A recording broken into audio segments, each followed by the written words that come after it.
प्रणम्य परमात्मानं सिद्धं त्रैलोक्यवन्दितम्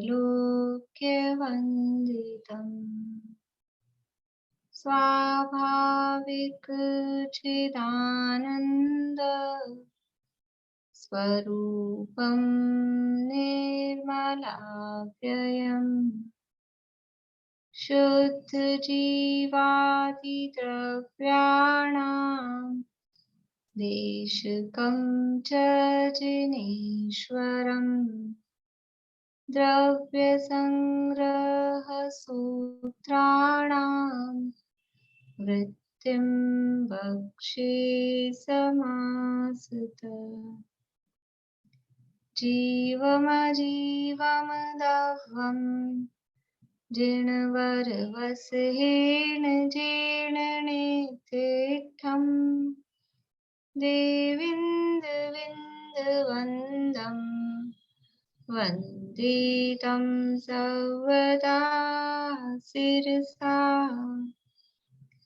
कहे जीव अजीव जिनवर वृषभ ने लोक में वे वंद्य सुरपति वृंद से वंदन करूं कर जोड़ में।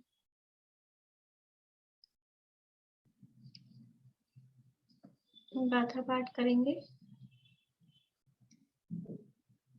नीतू अभी आप बोलेंगे गाथा है? नहीं, शुरू के भी नहीं। चलिए शिमला अभी आप बोलिए शुरू से। यहाँ अपनी चर्चा वृहद द्रव्य संग्रह के अंतर्गत इसका तीसरा अधिकार मोक्ष मार्ग अधिकार अपना चल रहा है और इसके अंतर्गत सम्यक दर्शन का स्वरूप ये यहाँ 41वीं गाथा के माध्यम से चल रहा है। गाथा का पाठ करते हैं।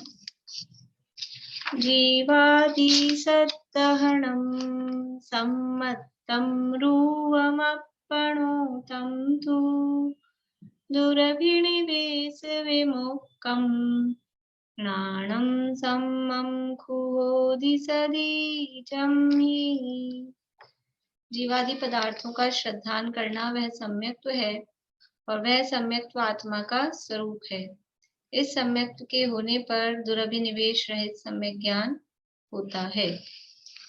यहाँ वो सम्यक दर्शन आत्मा का स्वरूप है और वो ज्ञान किस प्रकार से सम्यक होता है विपरीत अभिनिवेश से रहित, वो सारी बातें करने के बाद में सम्यक दर्शन जो है वो 25 दोषों से रहित होता है, 8 अंगों से सहित होता है। वो सम्यक दर्शन की विशेषता यहाँ बता रहे हैं। तो जो 8 दोष हैं, शंका आदि 8 दोष या निशंकित आदि 8 गुण, 8 दोषों से रहित और 8 गुणों से सहित सम्यक होता है, उनकी चर्चा यहाँ पर चल रही है। इसमें अपनी चर्चा निशंकित, निकांक्षित और निर्विचिकित्सा, निर्विचिकित्सा की पूरी हो गई थी, है ना। निर्विचिकित्सा तक की चर्चा अपनी हो गई थी। इसके पश्चात अब अमूढ़ दृष्टि गुण का कथन यहाँ चलना है। पेज नंबर है 198, बृहद द्रव्य संग्रह ब्रह्मदेव सूरी की टीका जो है उसमें 198 नंबर का पेज है।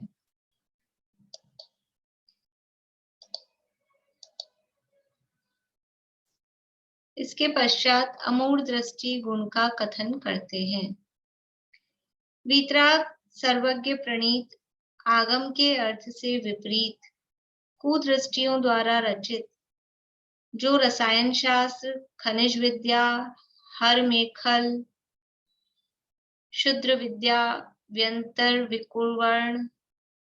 विकुर्वर्ण आदि अज्ञानियों के चित्त में विस्मय उत्पन्न करने वाले शास्त्र देखकर और सुनकर जो कोई जीव मूर्ता से उनमें धर्म बुद्धि द्वारा रुचि अथवा भक्ति नहीं करता है, वही व्यवहार अमूढ़ दृष्टि कहलाता है।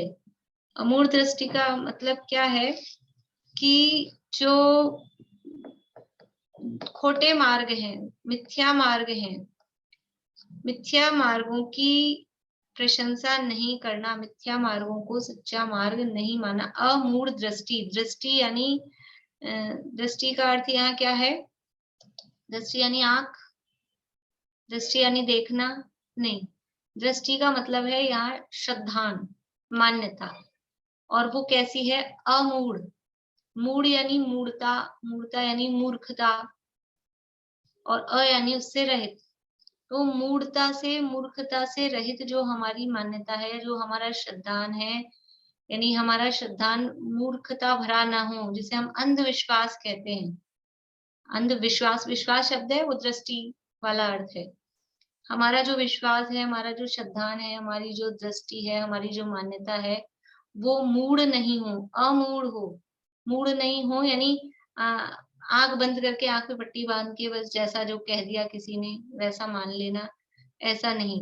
तो जो खोटे मार्ग चल रहे हैं, खोटे मार्गों को सच्चा मार्ग मानना, वो मूढ़ता है, मूर्खता है।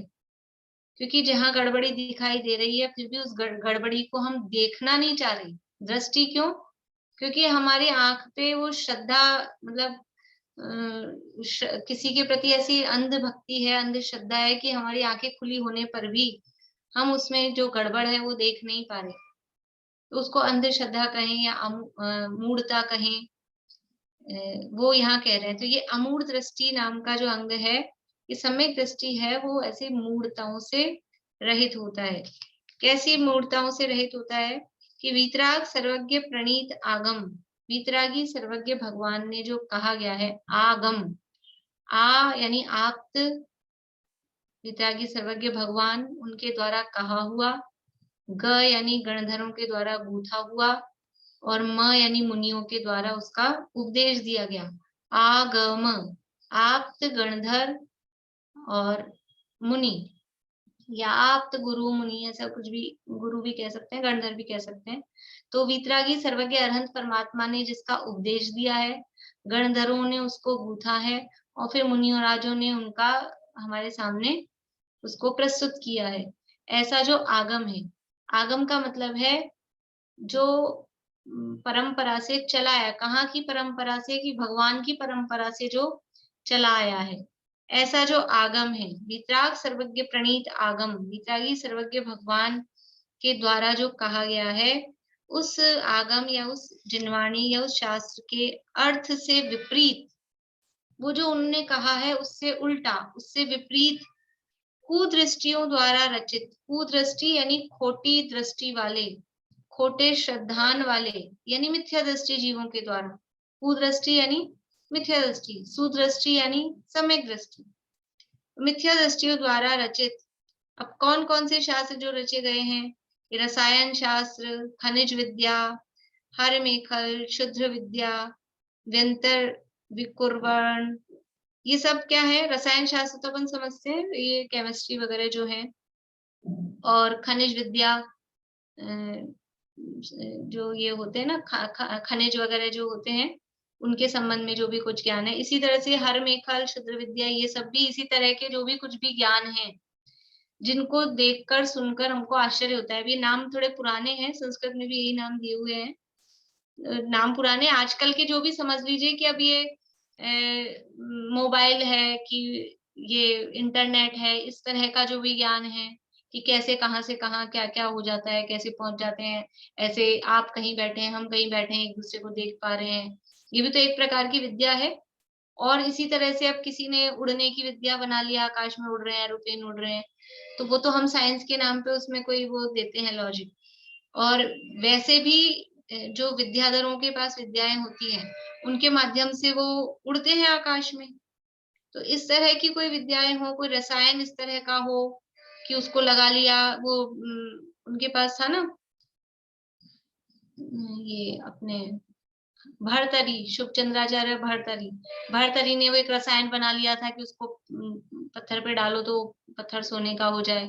तो इस तरह की किसी की कोई विद्या देखकर ये सब ऐसे आश्चर्य में पड़ जाता है। चमत्कार, कोई आपका हाथ देखे और दो बातें आपको बता दे और वो सच हो, तो ऐसे अपन उसके बिल्कुल क्या बोलेंगे, पिट्ठू हो जाते हैं, गुलाम हो जाते हैं कि ये क्या है। तो इसमें कोई बड़ी आश्चर्य वाली बात नहीं है, सब श्रुत ज्ञान है, और ऐसा ज्ञान हो सकता है अज्ञानियों को, मिथ्या दृष्टियों को भी। ये तो ज्ञानावरण के शिवोक्षम के अनुसार इस तरह की विद्याएँ ज्ञान हो सकता है। किसी ने ये जो है ना खनिज विद्या है, हरमेखल है, क्षुद्र विद्या है, ये सब इस तरह की हैं जो अपने 8 प्रकार के निमित्त ज्ञान होते हैं। शुद्ध ज्ञान के अंतर्गत 8 प्रकार के निमित्त ज्ञान होते हैं। अंतरिक्ष विद्या, भू ज्ञान, स्वर ज्ञान, भौम निमित्त ज्ञान, किसी के भूमि देखकर ये बता दे इस जमीन में नीचे खनिज है, सोना है, पानी है कि क्या तेल है, कुछ भी जो भी चीज़ें, तो इस तरह का ज्ञान वो उसकी स्टडी करके, उसकी पढ़ाई करके वो एक अलग बात है। उसकी पढ़ाई भी होती है, इस तरह के होते हैं ना वो सब डिटेक्टर, वो देख के बताते हैं कहाँ पे, वरना हर कहीं थोड़ी ना खोदते बैठेंगे। कहाँ पे कुछ निकल सकता है, तो वो उस तरह के वो होते हैं उसके स्पेशलिस्ट, वो एक अलग बात है। लेकिन बिना किसी पढ़ाई के भी इस तरह का ज्ञान कोई पूर्व संस्कारवश ज्ञानावरण के शिवोक्षम से ऐसा ज्ञान हो जाता है।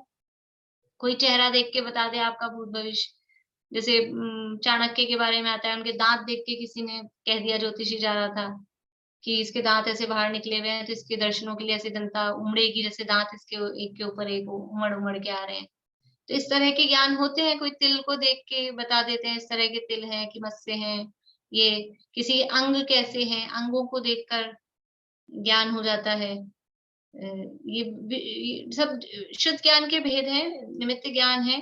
तो ऐसे ज्ञानों को देखकर हम विस्मय उत्पन्न, अज्ञानियों के चित्त में विस्मय उत्पन्न करते, ऐसे शास्त्र लिख के रख दिए हों किसी ने, ये तो ज्ञान अपने को फेस टू फेस कोई बता रहा है, ऐसा करके वो रिटन में हो जाएँगे, वो शास्त्र बना देंगे कि ऐसा होता है। ऐसे मिलते हैं दुनिया में, बाज़ारों में, रेलवे स्टेशंस वगैरह पे जाके देखो तो इस तरह की किताबें मिल जाएँगी, पामिस्ट्री की और ये सब ऐसे ही। तो वो अज्ञानियों के चित्त में विस्मय उत्पन्न करने वाले शास्त्र देखकर, ऐसे शास्त्र देखकर वो किसी उसमें नाम किसी बाबा जी का हो, किसी गुरु, मतलब वो कोई उसके नाम पे हो जाए, तो फिर देखो किसी सामान्य व्यक्ति कोई राइटर वैसा हो, गृहस्थ, तो फिर भी नहीं। लेकिन कोई गुरु के नाम पे वो अगर वो हो जाए तो वो धर्मशास्त्र हो जाते हैं और वो पूजने लग जाते हैं अज्ञानी लोग उनको। अज्ञानियों के चित्त में विस्मय उत्पन्न करने वाले शास्त्र देखकर और सुनकर जो कोई जीव मूर्ता से उनमें धर्म बुद्धि द्वारा रुचि अथवा भक्ति नहीं करता, ऐसा देखकर भी धर्म बुद्धि देखो, देख ले, वो बता रहा है वो गलत है ऐसा हम नहीं कह रहे। वो जो कोई भी हाथ देख के बताता है, भूमि देख के बताता है, तिल देख के जो बता रहा है, वो उसके संकेत कह सकता है, वो संकेत सच्चे होते हैं, हो सकते हैं, उसमें कोई डाउट नहीं है। लेकिन उसको धर्म बुद्धि से वो जो किताबें हैं, उनको धर्म बुद्धि से शास्त्र मान के पूजे, उसको बताने वाले को गुरु मान के धर्म बुद्धि से पूजे, भगवान माने, तो वो मूर्खता है, मूर्खता है। बोलिए भारती आंटी।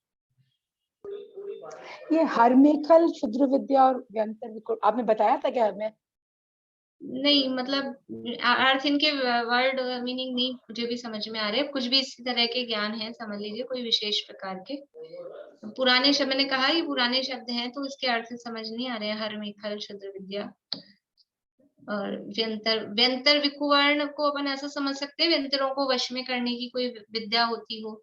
व्यंतर मतलब भूत वूत इस तरह के होते हैं ना, तांत्रिक वगैरह, मूवीज वगैरह में दिखाते हैं कि वो किसी के कोई वो भूत लगता था, फिर उसने वो भूत को बोतल में बंद कर लिया, ऐसा मतलब ये तांत्रिक वगैरह इस तरह के होते हैं। तो वो ऐसा कोई वो इसको देख के हमको किसमें चमत्कार लगता है, इस इन्हीं चीजों में तो चमत्कार लगता है। तो वो ऐसे दुनिया में होते हैं, ऐसे वो तांत्रिक होते हैं, वो क्या बोलते हैं, कपाल वपाल कंकाल लेके घूमते हैं, इस तरह के हो जाते हैं, हो सकते हैं, लेकिन वो कोई बहुत बड़ी बात, ये कोई आश्चर्य वाली बात नहीं है। ये तो ऐसे अज्ञानी मिथ्या दृष्टियों को इस तरह के ज्ञान थोड़ा बहुत ये खोटा तप करते हैं, मंत्र तंत्र सीख जाते हैं, मंत्र तंत्रों की किताबें भी मिलती हैं, इनकी किताबें भी मिलेगी, शास्त्र भी मिलेंगे, और मतलब कैसे-कैसे मंत्र होते हैं, लोग चोरी करने के लिए यूज़ लेते हैं कि नहीं? वो आपकी बुद्धि भ्रष्ट कर देंगे, कोई मंत्र, टोना, जादू जिसे अपन बोलते हैं, बुर्की डाल दी, ये क्या चीज़ है बुर्की? वो कोई मंत्र-वंत्र इसी तरह का होता है ना, जादू टोना जो भी है। तो ये मतलब कोई मंत्र-तंत्र हमेशा अच्छे काम में आते हों या अच्छे ही होते हों, ऐसा नहीं है। खोटे कामों में भी उनको यूज लिया जाता है, तो खोटे जीव भी उस विद्याओं को सीख जाते हैं, सीख सकते हैं। थोड़ा बहुत ज्ञानावरण का उस तरह का क्षोक्षम हो तो वो कुमति ज्ञान उस तरह का काम करता है। तो इन सबको देख के शुद्र विद्या भी इसी तरह की कोई विद्याएं वगैरह, मतलब खोटे काम वाली, मिथ्या दृष्टियों के योग्य, इसी तरह की कोई चीजें हैं, तो वो अज्ञानियों के चित्त में विस्मय उत्पन्न कर सकती हैं। ऐसे अज्ञानियों के चित्त में विस्मय उत्पन्न करने वाले शास्त्र देखकर और सुनकर जो कोई जीव मूढ़ता से उनमें धर्म बुद्धि द्वारा रुचि अथवा भक्ति नहीं करता, अज्ञानी तो उसमें फंस जाते हैं, लेकिन जो अमूढ़ दृष्टि अंग का धारी सम्यक दृष्टि है वो उसमें फंसता नहीं है, उसको उसमें कोई आश्चर्य नहीं लगता। जैसे छोटे बच्चों को जरा जैसी चीज में आश्चर्य लगता है, छोटे बच्चे हो 5-10 साल की हो, दुनिया ज्यादा देखी नहीं हो, तो जरा सी कोई चीज देख के आश्चर्य लगता है, अरे ऐसा हो रहा है, ऐसा हो रहा है, जादू की जैसे हो गया। लेकिन जो बड़े हो जाते हैं, मैच्योर हो जाते हैं, उनको पता है इसमें क्या जादू है, क्या आश्चर्य है, कोई आश्चर्य नहीं है। ऐसे ही जो ज्ञानी होते हैं, सम्यक दृष्टि ज्ञानी होते हैं, उनको इन छोटी मोटी चीजों में, जादू टोनों में, मंत्र तंत्र में उनको आश्चर्य नहीं लगता है, वो उसमें धर्म बुद्धि नहीं लाते हैं। लेकिन जो बालकवत अज्ञानी है, मिथ्या दृष्टि है, उनको जरा सा कोई मंत्र देख के, कोई विद्या देख के, थोड़ा बहुत कोई चमत्कार देख के वो उसमें लुभा जाते हैं, वो उसमें धर्म मानने लग जाते हैं, आश्चर्य करते हैं। जो कोई जीव मूढ़ता से उनमें धर्म बुद्धि द्वारा रुचि अथवा भक्ति नहीं करता, वही व्यवहार अमूढ़ दृष्टि कहलाता है। देखो व्यवहार और निश्चय का क्या है कि निश्चय से जो सम्यक दर्शन है, निश्चय से सम्यक दर्शन क्या है कि अपनी आत्मा की श्रद्धा ज्ञान और लीनता, परद्रव्यंते भिन्न आप में रुचि, आप रूप को जान पनो और आप रूप में लीन रहे, ये निश्चय से सम्यक दर्शन है। और व्यवहार सम्यक दर्शन किसे कहते हैं कि व्यवहार से यानी बाहर में ग्रहित मिथ्यात्व का त्याग हो, वो व्यवहार से सम्यक दर्शन है। अग्रहित मिथ्यात्व का त्याग हो, अग्रहित मिथ्यात्व का अभाव हो, वो निश्चय से सम्यक दर्शन है। अग्रहित मिथ्यात्व का त्याग हो, वो व्यवहार से सम्यक दर्शन है। समझ में आ रहा है आप लोगों को? आवाज तो आ रही है ना सही? भाई दो तरह के मिथ्यात्व हैं, एक ग्रहित मिथ्यात्व, एक अग्रहित मिथ्यात्व। ग्रहित मिथ्यात्व बाहर से दिखता है, उसको व्यवहार मिथ्यात्व कह सकते हैं। अग्रहित मिथ्यात्व बाहर से नहीं दिखता, वो अंतरंग मिथ्यात्व है। तो ग्रहित मिथ्यात्व का अभाव होता है, यानी बाहरी मिथ्यात्व का अभाव होता है, तो बाहरी सम्यक दर्शन कहा जाता है उसके अभाव से। और जो अंदर का मिथ्यात्व है, अग्रहित मिथ्यात्व, उसका अभाव होता है, यानी निश्चय मिथ्यात्व का अभाव होता है, तो उसके अभाव में क्या होगा? निश्चय सम्यक दर्शन प्रकट होगा। तो यहाँ व्यवहार अमूढ़ दृष्टि क्या बता रहे हैं कि बाहर में जो ग्रहित मिथ्यात्व रूप मूढ़ता है उसका अभाव हुआ, तो वो व्यवहार अमूढ़ दृष्टि है, वो व्यवहार अमूढ़ दृष्टि है। निश्चय से अमूढ़ दृष्टि क्या होगा? निश्चय से वही जो निश्चय सम्यक दर्शन है उसी रूप में निश्चय अमूढ़ दृष्टि होगा, वो व्यवहार अमूढ़ दृष्टि कहलाता है। और इस विषय में उत्तर मथुरा में उदुरुली भट्टारक, रेवती श्राविका तथा चंद्रप्रभ नामक विद्याधर ब्रह्मचारी की कथाएं प्रसिद्ध हैं। रेवती रानी की कहानी इसमें प्रसिद्ध है अमूढ़ दृष्टि अंग में, सबको पता है, सुनाने की जरूरत है? किसको नहीं मालूम? सबको मालूम है? नीलम भव्या को नहीं मालूम अमूढ़ दृष्टि अंग की कहानी? देखिए ये एक भट्टारक जी थे और एक चंद्रप्रभ नाम का विद्याधर ब्रह्मचारी था, और रेवती रानी, यानी ये जो चंद्रप्रभ नाम का ब्रह्मचारी था ये जा रहा था मथुरा, और उन्होंने पूछा कि भाई वहां किसी को कुछ समाचार देने, किसी को आपको महाराज, अपने जो महाराज थे वहां पे मुनिराज थे, उनसे पूछा भाई किसी को कोई आशीर्वाद देना आपको, तो उन्होंने रेवती रानी को आशीर्वाद दिया, और राजा थे वहां के उनको आशीर्वाद दिया। लेकिन वहां पर एक दूसरे वो थे क्या, शुल्लक जी, जिनका क्या नाम था, भव्य सेन नाम तो था उनका, भव्य सेन, लेकिन उनको कोई आशीर्वाद नहीं दिया। 3 जने थे वहां मथुरा में, एक राजा था, एक रानी रेवती रानी थी, और एक वो भव्य सेन नाम के वो थे, बट शुल्लक जी। तो 2 जनों को दिया, तीसरे को नहीं दिया। तो उसको आश्चर्य हुआ कि भाई ये तो रानी है, स्त्री है, इसको तो आप आशीर्वाद दे रहे हो और उनको आपने आशीर्वाद नहीं दिया शुल्लक जी को, तो ऐसा क्या है? तो इन्होंने बहुत प्रशंसा की महाराज ने रेवती रानी की कि वो अमूढ़ दृष्टि है, मतलब वो बिल्कुल भी फंसती नहीं है, मूढ़ता उसमें बिल्कुल भी नहीं है। बहुत अमूढ़ दृष्टि अंग की प्रशंसा की और रेवती रानी की प्रशंसा की। तो वो जो जा रहे थे ये ब्रह्मचारी जी, उन्होंने वो विद्याधर थे, विद्याधर लिखा ना, विद्याधर ब्रह्मचारी, तो विद्याधर तो थे, उनको विद्याएं तो थी। तो उन्होंने सोचा कि महाराज ने इतनी प्रशंसा की है, वास्तव में है भी कि नहीं प्रशंसा के लायक, तो परीक्षा करते हैं। तो परीक्षा करने के लिए पहले दिन ब्रह्मा का रूप बना के आ गए, खूब बिल्कुल ऐसा चारों तरफ मुंह और ये सब, और सब लोग, सारी दुनिया उमड़ रही है देखने ब्रह्मा जी को, लेकिन रेवती रानी नहीं गई। फिर दूसरे दिन विष्णु का, तीसरे दिन महेश का ऐसे रूप बना बना कर आए, रेवती रानी नहीं गई। फिर उसने सोचा अब कैसे लाया जाए इनको, तो चौथे दिन तीर्थंकर समोषण लगा दिया विद्या के बल से, और तीर्थंकर बिठा दिए वहां पे। तो भी रेवती रानी नहीं गई कि ये सब कोई माया जाल है, तीर्थंकर 24 होते हैं, हो चुके हैं, कोई 25वां तीर्थंकर नहीं होता है। तब वो जाके समझे कि वास्तव में ये कैसे। इसी तरह से उन्होंने वो भव्य सेन की भी परीक्षा की, अभी वो पूरी कहानी नहीं सुना रही हूँ। तो फिर उनको समझ में आया ये भव्य सेन नहीं है, अभव्य सेन है। वो पीछे पीछे मैंने बताई थी उस समय, वो गौतम गंधर्व वाली जो चर्चा आई थी ना अपनी, उसमें। तो यानी अमूढ़ दृष्टि, यानी किसी भी तरह से बाहर में कोई चमत्कार दिखा रहा है।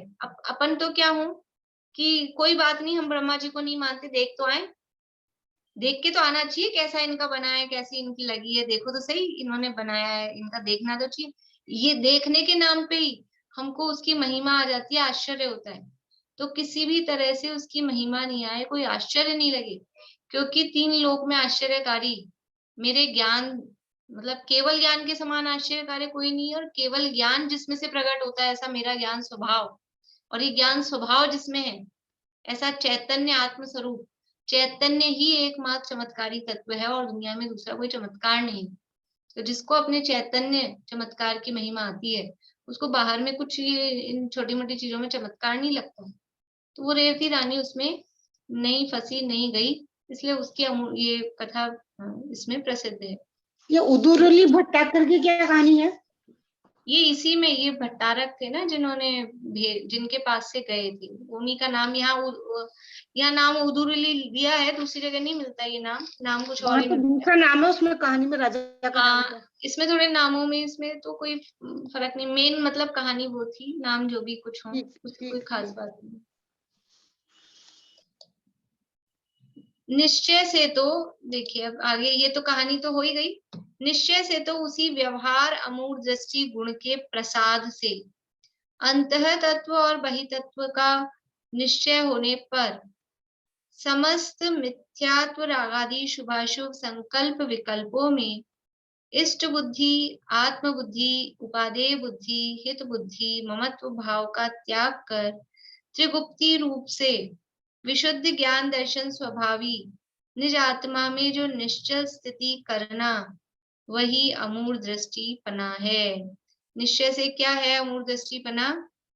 कि उसी व्यवहार अमूढ़ दृष्टि गुण के प्रसाद से, नीचे देखिए फुटनोट, व्यवहार के प्रसाद से अर्थात जब स्व सन्मुखता रूप निश्चय प्रसाद हो, तब निमित्त को व्यवहार न से प्रसाद कहा जाता है। प्रसाद क्या होता है? प्रसाद, प्रसाद तो जानते होंगे, खाया होगा कि नहीं कभी कभी प्रसाद, कहीं इधर उधर ये जो अन्य मतों के मंदिरों में जाएं तो क्या होता है, प्रसाद मिलता है। गणेश जी के मंदिर में जाओ, पाव भर लड्डू लेके जाओ, एक वो वहां चढ़ा देंगे, बाकी सब आपको मिल जाएगा प्रसाद, और फिर अपन उसको खाते हैं। वास्तव में उसका नाम प्रसाद नहीं है। प्रसाद का मतलब होता है प्रसन्नता। प्रसाद क्या है? प्रसाद कि वो भगवान के दर्शन करके जो हमें प्रसन्नता हुई है, वही प्रसाद है। ये लड्डू मिल गए, लड्डू खा के प्रसन्न होते हैं, वो प्रसाद नहीं है। वो कुछ कुछ भी दाने मिल जाते हैं, कोई कहीं कहीं अलग अलग तरह की मिलती है, सब जगह प्रसाद के नाम पे, उसका नाम प्रसाद नहीं है। प्रसाद का मतलब है कि अंदर जो प्रसन्नता, वास्तव में उसका नाम प्रसाद है। यहाँ पर व्यवहार ने के प्रसाद से का मतलब क्या है कि व्यवहार ने के, जैसे आपके भगवान का हमको प्रसाद मिल गया तो हम मतलब कुछ हमारा भला हो गया है, ऐसा समझते हैं। तो वो व्यवहार न के प्रसाद से मतलब व्यवहार जो अमूर्त दृष्टि हमने पालन की, हम बाहर में ग्रहित मिथ्यात्व में नहीं पड़े, नहीं फंसे, ग्रहित मिथ्यात्व में हम नहीं जाते हैं। तो उसके प्रसाद से, यानी यहाँ प्रसाद का अर्थ समझना चाहिए उसकी पावर से, उसके बल से, उसके निमित्त से, ये अर्थ समझना चाहिए। वैसे प्रसाद का अर्थ प्रसन्नता होता है, लेकिन यहाँ पर जो उसके प्रसाद से का अर्थ व्यवहार के प्रसाद से, यानी व्यवहार के बल से, व्यवहार के निमित्त से, निमित्त अर्थ करना चाहिए। तो व्यवहार के प्रसाद से अर्थात जब स्व सन्मुखता रूप निश्चय प्रसाद हो, तब निमित्त को व्यवहार न से प्रसाद कहा जाता है। निमित्त को यानी बाहर में ये जो व्यवहार अमूर्त दृष्टि है, उसको निमित्त कब कहा जाएगा? कि जब अंदर में निश्चय होगा, तब बाहर में व्यवहार को निमित्त कहा जाएगा। वही जो पीछे बात चली आ रही है ना, ये हर जगह सावधान कर रहे हैं फुटनोट देके, कि व्यवहार कब कहा जाएगा, सच्चा व्यवहार कब है, और व्यवहार को निमित्त या सहचारी कब कहा जाएगा, व्यवहार पर आरोप कब आएगा, कि अंदर में निश्चय होगा तो बाहर में व्यवहार पे उपचार या उसको सहयोगी कहा जाएगा। अंदर है ही नहीं, अंदर बादाम होगा तो छिलके को भी बादाम कह देंगे, अंदर केला होगा तो उसके ऊपर जो कवर है, छिलका है, उसको भी केला कह देंगे। अंदर केला है ही नहीं, अंदर बादाम है ही नहीं, कोरा छिलका है, तो हम छिलका ही बोल रहे हैं ना उसको, उसको केला कौन कहता है कि ये केला है, कि ये बादाम है। तो निश्चय होता है तो वो बाहर में उस व्यवहार जो भी क्रिया हो रही है उसको व्यवहार कहा जाता है, उसको निमित्त कहा जाता है। व्यवहार के प्रसाद से अर्थात जब स्व सन्मुखता रूप निश्चय प्रसाद हो। निश्चय प्रसाद क्या है? निश्चय क्या है? स्वरूप सन्मुखता, वो निश्चय है। निश्चय से सम्यक दर्शन है कहो कि प्रसाद कहो, निश्चय एक ही बात है। तब उस निमित्त को व्यवहार न से प्रसाद कहा जाता है। बाहर में हमने खोटे देवी देवताओं को मानना पूजना छोड़ा, ये निमित्त है और इसको व्यवहार कहा जाएगा। ऊपर आ जाइए वापस। निश्चय से तो उसी व्यवहार अमूर्त दृष्टि गुण के प्रसाद से अंतः तत्व और बहि तत्व का निश्चय होने पर समस्त मिथ्यात्व रागादि शुभाशुभ संकल्प विकल्पों में इष्ट अनिष्ट संकल्प विकल्पों में इष्ट बुद्धि, आत्म बुद्धि, उपादेय बुद्धि, हित बुद्धि और ममत्व भाव का त्याग कर त्रिगुप्ति रूप से विशुद्ध ज्ञान दर्शन स्वभावी निज आत्मा में निश्चल स्थिति करना।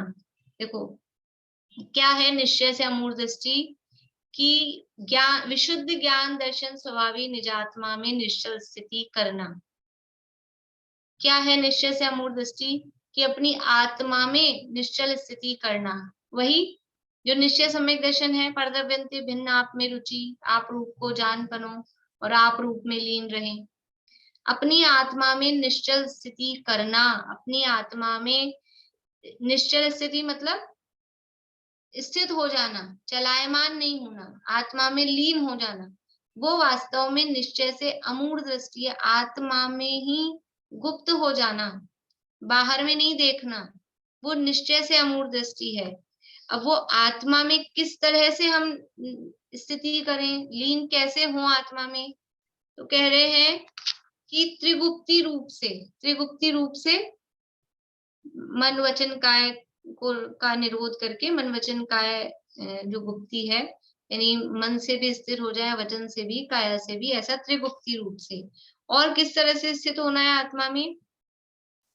कि जितने भी ये मिथ्यात्व रागादि, मिथ्यात्व और रागादि ये दो है। मिथ्यात्व यानी दर्शन मोह और रागादि यानी चारित्र मोह या कषाय, एक ही बात है।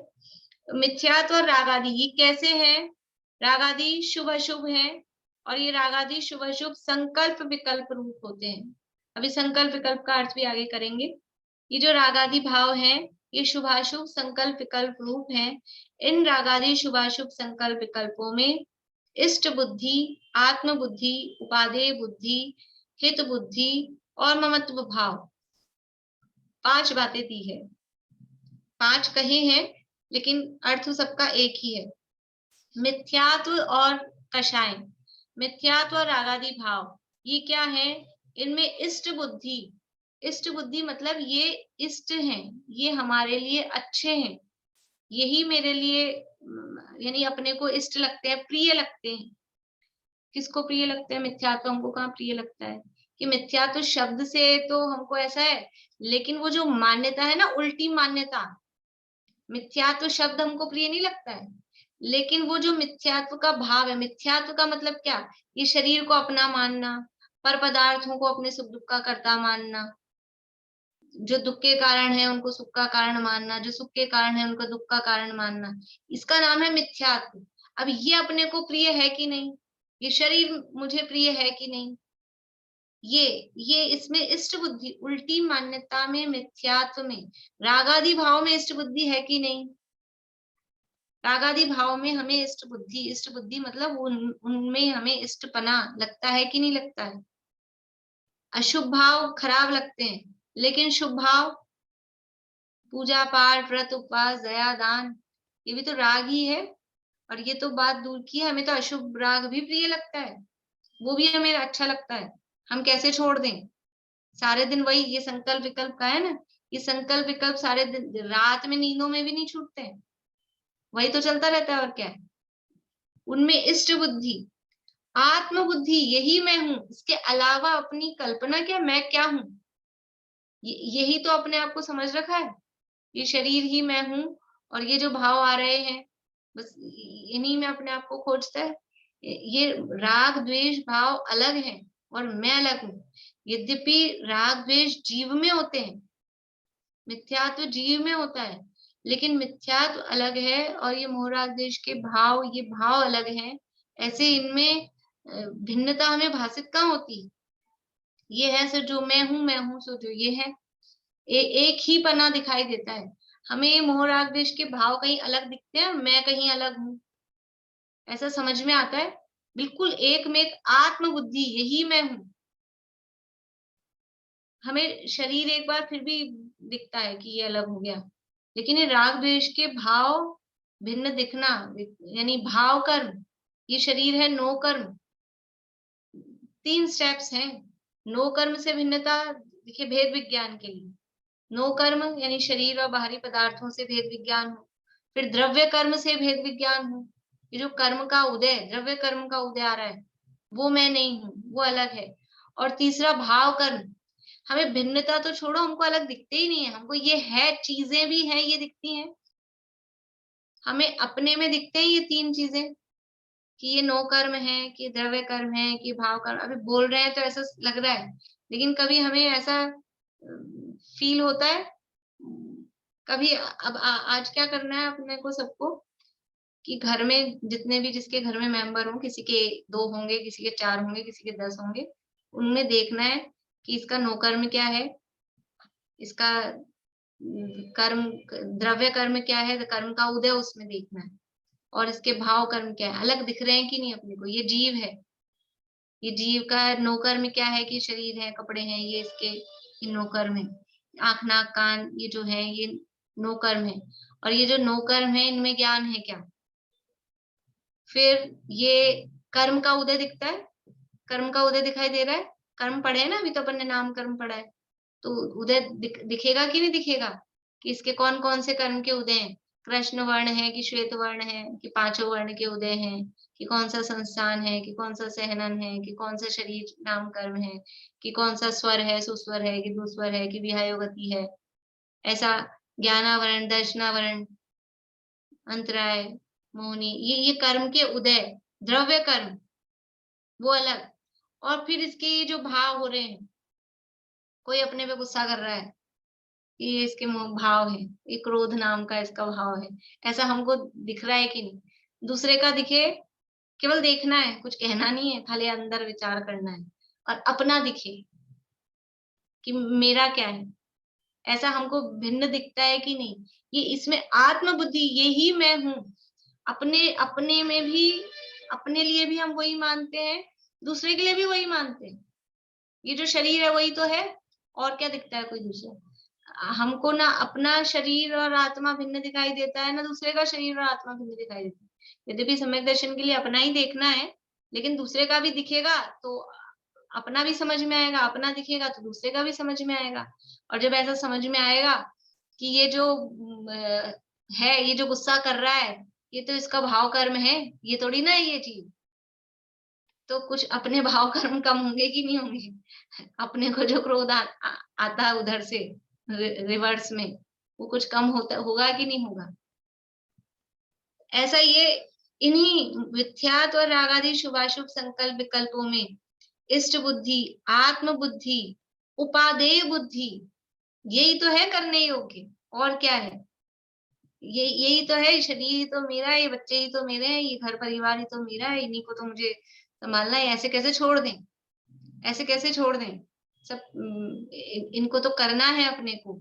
ये अपने मोह राग द्वेष के भाव कैसे छोड़ दें? इन्हीं में उपादेय बुद्धि। अभी तो अपने को बोलने में ऐसा लग रहा है, लेकिन जब अपन देखते हैं, मतलब अपने अंदर की जो मान्यता है ना, वहीं अंदर उपादेय बना जमा हुआ है, छूटता नहीं है। हित बुद्धि, यही तो हितकारी है। ये जैसे वो कल भी शांति जी भाई साहब ने दिया था क्लास में उदाहरण, कि किसी को खांसी चलती हो और कहें कि भाई खांसी का इलाज कर लो, कि क्या जरूरत है खांसी का इलाज करने की, अच्छी रहती थोड़ी बहुत खांसी चलती रहे। क्यों? कि घर में बहू बेटियां हैं, खांसते खकारते रहो तो वो भी सावधान रहती हैं, अपनी भी इज्जत बनी रहती है, तो अच्छा है। अब वो खांसी में जिसको हित बुद्धि है कि खांसी मेरे लिए अच्छी है, खांसी में जिसको उपादेय बुद्धि है, उसका क्या होगा? लड़ाई की जड़ हांसी और रोग की जड़ खांसी। पुराने जमाने में ऐसे कहते थे, लंबे समय से खांसी चल रही है। आज के जमाने में तो कोरोना हो गया कि खांसी चल रही है, तो भैया कोरोना तो नहीं है। नहीं तो खांसी कंटिन्यू चलती रहे तो वो टीबी टीबी रोग माना जाता था एक खतरनाक। खांसी खांसी चलती रहे तो टीबी का मरीज है, तो रोग की जड़ खांसी। तो भाई तुम खांसना ही है, तुमको अपनी इज्जत बनानी है बहू बेटियों के सामने, तो नकली खांस लो, लेकिन उसको उपादेय तो नहीं मानो।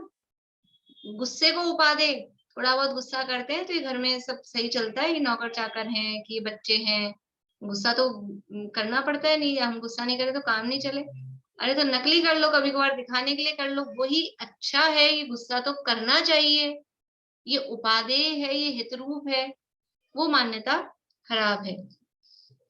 तो इन सब मिथ्यात्व और रागादि शुभाशुभ संकल्प विकल्पों में इष्ट बुद्धि, आत्म बुद्धि, उपादेय बुद्धि, हित बुद्धि, ममत्व भाव, ये मेरे हैं, ये मेरे हैं, मेरा राग है, ये मेरा क्रोध है, ये मेरा मान है। इस तरह से इनमें ममत्व भाव, इसको त्याग कर ये सब जब छोड़ेगा तो आत्मा में निश्चल स्थिति होगी। आत्मा में निश्चल स्थिति कब होगी? यदि इन शुभाशुभ संकल्प विकल्पों में मिथ्यात्व में उपादेय बुद्धि है, हित बुद्धि है, आत्म बुद्धि है, इष्ट बुद्धि है, इनमें ममत्व भाव है, तो आत्मा में निश्चल स्थिति हो ही नहीं सकती, फिर उपयोग आत्मा में जमेगा ही नहीं। तो इधर से इन सब में ये आत्म बुद्धि छोड़ी तो आत्मा में निश्चल स्थिति होती है। और ये इस निश्चल स्थिति होना वही वास्तव में अमूढ़ दृष्टिपना है। और कैसे है ये? तो ऊपर देखिए फिर से कि व्यवहार अमूढ़ दृष्टि गुण के प्रसाद से अंतः तत्व और बहि तत्व का निश्चय होने पर ये जो मिथ्यात्व और रागादि भावों में जो उपादेय बुद्धि है, आत्म बुद्धि है, इष्ट बुद्धि है, इनका त्याग कैसे होगा? कैसे होगा? कि ये जो व्यवहार अमूढ़ दृष्टि हो, पहले तो बाहर में खोटे देवी देवताओं को में अपनी श्रद्धा नहीं हो। व्यवहार अमूढ़ दृष्टि उस गुण के प्रसाद से यानी उसके निमित्त से, फिर अंतः तत्व और बहि तत्व का निश्चय होने पर, अंतः तत्व यानी मैं कौन हूँ, अंदर में शुद्धात्मा, और बहि तत्व मेरे से बाहर क्या है, जीवादि मैं शुद्ध जीव यानी जो मेरा शुद्धात्मा है वो है अंतः तत्व, और मेरे अलावा जो है वो सब बहि तत्व है। मेरे अलावा जितने भी हैं यानी मैं हूँ शुद्ध जीव तत्व, ये द्रव्य स्वरूप, और मेरे अलावा जब अपन द्रव्य ले रहे हैं तो बाहर में जो पर्याय स्वरूप जितने भी हैं, चाहे वो शुद्ध पर्याय हो चाहे अशुद्ध पर्याय हो, वो सब बहि तत्व। तो बाहर में खोटे देवी देवताओं की मान्यता को छोड़कर उसके बाद में अंतः तत्व और बहि तत्व का निश्चय होने पर ये मिथ्यात्व और रागादि भावों में अपनत्व, एकत्व, इष्ट बुद्धि, उपादेय बुद्धि, ये कब छूटेगी? कि जब अंतः तत्व और बहि तत्व का निश्चय होगा, तब तो ये मिथ्यात्व और रागादि भावों में एकत्व ममत्व छूटेगा। मैं क्या हूं और मेरे अलावा क्या है, यानी स्व और पर, निज पर का, आपा पर का भेद विज्ञान होगा। अंतः तत्व और बहि तत्व का मतलब क्या है? कि मैं कौन हूं, स्व क्या है और पर क्या है। जो अंतः तत्व है वो स्व है और जो बहि तत्व है वो पर है। ऐसा आपा पर का जब श्रद्धान होगा, भेद विज्ञान होगा। और ये कब होगा?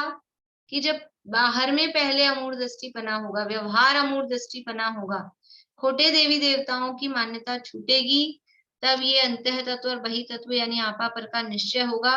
और आपा पर का निश्चय होने पर समस्त मिथ्यात्व रागादि शुभाशुभ संकल्प विकल्पों में इष्ट बुद्धि, आत्म बुद्धि, उपादेय बुद्धि, हित बुद्धि, यानी दो शब्दों में कहें तो एकत्व ममत्व बुद्धि, एकत्व ममत्व भाव, इनका त्याग करके और त्रिगुप्ती रूप से विशुद्ध ज्ञान दर्शन स्वभावी निजात्मा में जो निश्चल स्थिति करना, वही अमूढ़ दृष्टिपना है। वही वास्तव में अमूढ़ दृष्टि, अपनी दृष्टि अपनी आत्मा में लगे तो अमूढ़ दृष्टि है।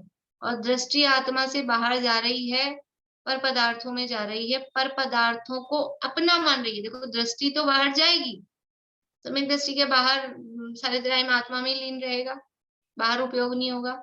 उपयोग तो बाहर होता है, लेकिन उसकी जो अपने पने की मान्यता है, वो अपने पने की मान्यता, उसकी एकत्व ममत्व की जो बुद्धि है, एकत्व ममत्व जो उसका है, वो बाहर में नहीं होता, वो अपने में ही होता है। अभी जो सार समय सार वाली क्लास में जो चल रही ना गाथा, उसमें भी वही कल गाथा थी। अणुमात्र भी रागादि का सद्भाव है जिस जीव के, वह भले ही हो सर्वागम धर, न जाने जीव को। यानी अणुमात्र भी रागादि का सद्भाव मतलब राग नहीं होता सम्यक दृष्टि को। चौथे, पांचवें, छठे, सातवें गुणस्थान में क्या राग नहीं होता? 10वें गुणस्थान तक राग है, सूक्ष्म लोभ है। फिर कह रहे हैं अणुमात्र भी रागादि का सद्भाव। अणुमात्र भी रागादि का सद्भाव का मतलब है कि राग को इतना सा भी, यदि ये जो कहा ना उपादेय बुद्धि, इष्ट बुद्धि, एकत्व बुद्धि, आत्म बुद्धि, इतना सा भी राग, अणुमात्र भी, और उस राग में यदि ये अच्छा है, ये करने योग्य है, ये मेरे लिए हितरूप है, इतना सा तो रख लूं, यदि उसमें ये उपादेय बुद्धि है, तो वो सर्वागम धर 11 अंग 9 पूर्व का पाठी हो तो भी मिथ्या दृष्टि है, अभव्य भी हो सकता है। 11 अंग 9 पूर्व का पाठी अभव्य भी हो सकता है। तो ये नहीं, राग रहे उसमें कोई प्रॉब्लम नहीं है, लेकिन राग में उपादेय बुद्धि, हित बुद्धि, वो मिथ्यात्व है। तो ये राग में उपादेय बुद्धि, ये राग अच्छा है, ये इतना सा तो चलेगा ना, इतना सा तो चलेगा ना। जैसे जो वो प्रकरण था ना अपना अतिचार वाला, कि ये अतिचार तो चलते हैं ना, ये अतिचार चलते हैं ऐसा मानेगा तो अनाचार है।